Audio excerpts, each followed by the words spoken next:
এবার মক্কা একটা ভিডিও সাম্প্রতিক সময়ে ফেসবুক, ইউটিউব বিভিন্ন মাধ্যমে ছড়িয়ে পড়েছে যে ইমাম মাহাদির আত্মপ্রকাশ ঘটেছে। আদৌ কি বিষয়টা সত্য কিনা এটা সম্পর্কে জানতে চাওয়া হয়েছে। তো আমরা যে ভিডিওটা দেখেছি, খুবই লম্বা চোরা একজন ব্যক্তি, লাল একটা রুমাল পরা আছে, দেখতে শুনতে খুব সুন্দর। তো উনাকেই ইমাম মাহাদি বলা হচ্ছে। যুগে যুগে বহুবারই ইমাম মাহাদি আলাইহিস সালাতু ওয়াস সালাম আত্মপ্রকাশ করেছে, এটা অনেকেই বলেছে। এবং নিজেকে ইমাম মাহাদি দাবি করা, ইমাম মাহাদির তো শেষ নেই।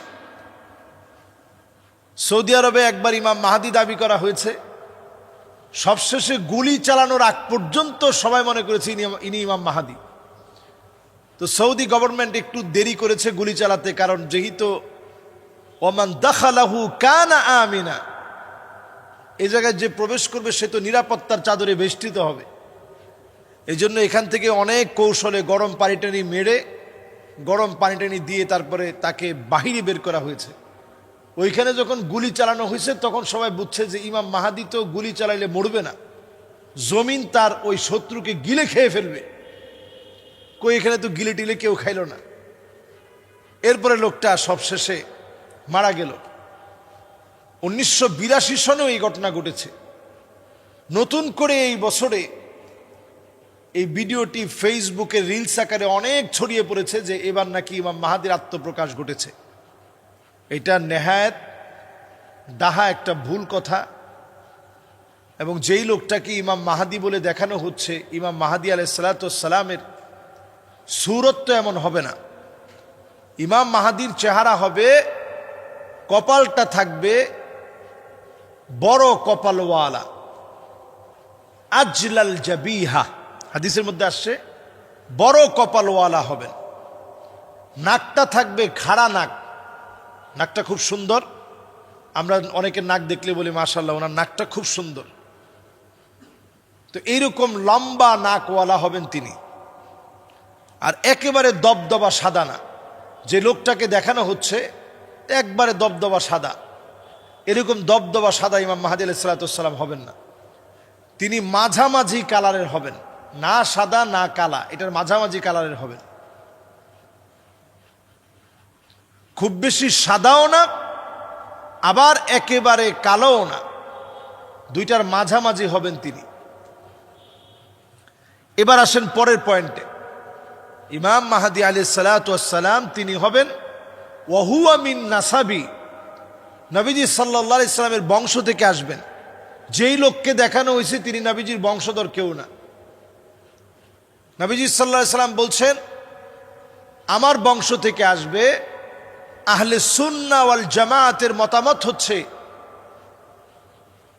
তিনি নবী সাল্লাল্লাহু আলাইহি ওয়াসাল্লামের বংশ থেকে হাসান রাদিয়াল্লাহু তাআলা আনহুর বংশ থেকে আসবেন। শিয়াদের মতামত হচ্ছে হোসেন রাদিয়াল্লাহু তাআলা আনহুর বংশ থেকে আসবেন। তো দুইটার যে কোনো জায়গা থেকে আসলেও তিনি কিন্তু আহলে বাইত, নবী পরিবারের একজন হবেন। নবীজি সাল্লাল্লাহু আলাইহি সাল্লাম সেই কথা হাদিসের স্বীকৃতির মাধ্যমে আমাদেরকে জানিয়ে গেছেন। আর উনি নিজেও জানবেন না তিনি ইমাম মাহাদি। তিনি যখন মাকামে ইব্রাহিমের সামনে দাঁড়ানো থাকবেন, ঠিক সেই সময়ে মাকামে ইব্রাহিমের সামনে যখন দাঁড়ানো থাকবেন, ওই সময়ে লোকেরা দেখি বুঝবেন যে ইনি ইমাম মাহাদি। লোকেরা বলবেন যে আজকের এই মাজলুম জনপদে জনপদে মার খাওয়া মুসলমানদের সাহায্যের জন্য আপনার কাছে বায়াত নিতে চাই। যদি বায়াত না দেন আপনার গর্দানে আঘাত করব, তারপরেও বায়াত না নিয়ে আমরা এক চুল যাব না। ইমাম মাহাদি আলাইহিস সালাতু ওয়াস সালাম বায়াত দিবেন। ইউসলিহুল্লাহু লাহু লাইলাতান ওয়াহিদা, এক রাত্রির ভিতরে আল্লাহ তাআলা গোটা দুনিয়ার ভিতরে একটা পরিবর্তন দিয়ে দিবেন। আপনারা বলতে পারেন এটা কিভাবে সম্ভব? আজকের আফগানিস্তান দেখলে আমাদের কাছে বোঝা যায় যে আফগানিস্তান কতটা দুর্বিষহ সময় পার করেছে। আল্লাহ তাআলা আজকে কোথায় তাদেরকে উঠিয়ে দিয়েছেন, তাদের মুদ্রার অবস্থান কোথায়, তাদের এক একটা পানীয়, বিভিন্ন কোলা যখন তারা বাজারে ছেড়েছে, পামির কোলা সহ প্রত্যেকটা প্রোডাক্ট সারা দুনিয়াতে এখন চাহিদা বেড়ে গেছে।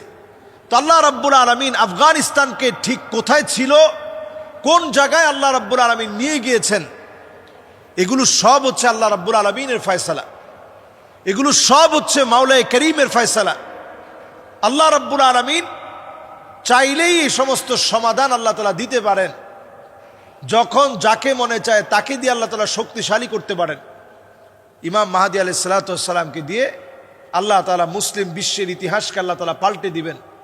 মাজলুম মুসলমানদেরকে ঐক্যবদ্ধ করে আল্লাহ তাআলা নেতৃত্বের জায়গায় মুসলমানদেরকে বসাবেন। এক রাত্রির ভিতরে আল্লাহ তাআলা একটা পরিবর্তন দিবেন। শুধু তাই না, পরিবর্তনটা এমন হবে, জায়গায় জায়গায় মুসলমানদের বিজয় এমনভাবে আসবে, এই বিজয় কেউ ঠেকাতে পারবে না। এর 6 কিংবা 7 বছর পরে দাজ্জাল এই পৃথিবীতে আসবে। এখন দাজ্জাল আসার জন্য পুরোপুরি প্রস্তুত। বর্তমানে খাজারিয়ান যারা আছে, যারা সারা ওয়ার্ল্ডকে নিয়ন্ত্রণ করে, সারা ওয়ার্ল্ডের সমস্ত নিয়ন্ত্রক যারা, বিভিন্ন ধর্মাবলম্বীর বড় বড় যারা আছে, এরা সব মিলে দাজ্জালের অপেক্ষার প্রহর গুনছে, দাজ্জালের অপেক্ষার প্রহর গুনছে শুধু মুসলমানদেরকে চিরতরে শেষ করে দেওয়ার জন্যে। আর আল্লাহ রাব্বুল আলামিন দাজ্জালকে পাঠিয়ে দিয়েই তাদেরকে চিরতরে নিঃশেষ করবেন, মুসলমানদেরকে আল্লাহ রাব্বুল আলামিন চূড়ান্তভাবে বিজয়ী করবেন। সুতরাং আল্লাহ রাব্বুল আলামিন আমাদেরকে সতর্কতার সাথে কথা বলার, আজগবি বিষয়ে বিশ্বাস না করে জেনে শুনে তথ্যভিত্তিক, অথেন্টিক, নির্ভরযোগ্য কথা বলার, এবং ইমাম মাহাদি আলাইহিস সালাতু ওয়াস সালামের নামে বিভ্রান্তিকর বিভিন্ন কথা বলে কেউ মনে করতেছে পাকিস্তানের মোহাম্মদ বিন কাসেম তিনি ইমাম মাহাদি, আবার কেউ কেউ মনে করতেছে আমাদের বাংলাদেশের নড়াইলে ইমাম মাহাদির সবচেয়ে বড় সৈনিক, উনি এখন নড়াইলে আছেন, নাটোরে আছেন। আমাদের দেশের নাটোরে ইমাম মাহাদি আলাইহিস সালাতু ওয়াস সালামের আগের যে একটা গ্রুপ হবে, যারা ইমাম মাহাদিকে সারা পৃথিবীর কাছে যারা প্রমোট করবে, সামনে থেকে যারা নেতৃত্ব দিবে, ইমাম মাহাদি আলাইহিস সালাতু ওয়াস সালামের হাতকে শক্তিশালী করে সৈনিক হবে, ওই সৈনিকদের প্রধান সেনাপতি তিনি নাকি আমাদের বাংলাদেশের। আবার বাংলাদেশের লোকও ইমাম মাহাদি নিজেকে দাবি করেছে যে সৌদি আরবের জেলে এখন আছে। তাহলে আপনি চিন্তা করেন, যুগে যুগে এরকম হটকারিতা হবে, এই সময়ে নিজেদের ঈমান বাঁচিয়ে রাখা এটাই সবচেয়ে বড় চ্যালেঞ্জিং। আর আমাদের কাজ হচ্ছে জমিনে দিন কায়েম করা।